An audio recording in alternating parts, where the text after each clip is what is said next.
Top quality और consistent performance के लिए सिर्फ सिल्वर पंप नाम याद रखना। ખાસ તો LIC સમજવું છે સર. ગઈકાલે નંબર્સ આવી ગયા. ગઈકાલે હાઈએસ્ટ એવર વોલ્યુમ લિસ્ટિંગ બાદ આપણને જોવા મળ્યા.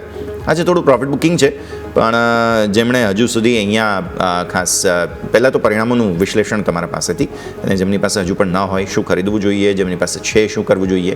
LIC sir.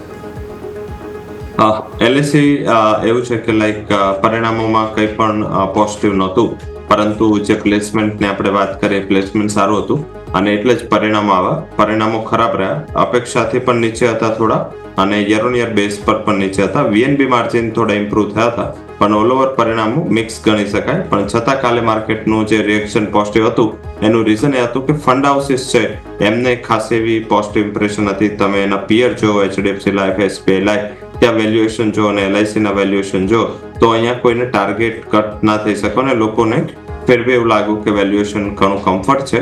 અને મારા હિસાબે જે કાલનું વોલ્યુમ છે આધારિત તો દેખાઈ રહ્યું છે કે સ્ટ્રોંગ હેન્ડ ઇન્સ્ટિટ્યુશનની એન્ટ્રી થઈ છે, અને એ પણ શાયદ મીન્સ કે ફોરેન ઇન્સ્ટિટ્યુશનની એન્ટ્રી હોઈ શકે.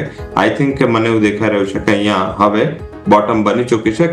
ખાસો વેલ્યુએબલ સ્ટોક છે, પરંતુ આ કોલ ઇન્ડિયા આ બધી મોટી ઇક્વિટીના હિસાબે સ્ટ્રોંગલી એ ચાલતા નથી અને કન્સોલિડેટ કરે છે. મારા હિસાબે આજે જે મીન્સ કે ટેકનિકલી રિટ્રેસમેન્ટ જોઈએ તો આનો 920 918 આસપાસ આવે છે. જો આજના અત્યારના પ્રોફિટ બુકિંગમાં જો 918 આસપાસનું લેવલ મળે છે, ટ્રેડિંગ પર્સપેક્ટિવ, શોર્ટ ટર્મ પર્સપેક્ટિવથી ખરીદારી કરવી જોઈએ. 892 નો એક સ્ટોપ લોસ રાખવાનો છે. મારા મત મુજબ આ સ્ટોક તમને 4 ડિજિટમાં 1000 ના ટાર્ગેટ આપી શકે છે. એકાદ મહિનાનો આઉટલુક લઈ LIC માં ખરીદી કરવી જોઈએ. જી બિલકુલ. તો ઓવરઓલ LIC કે જ્યાં તમારું ખાસ કરીને ફોકસ હોવું જોઈએ.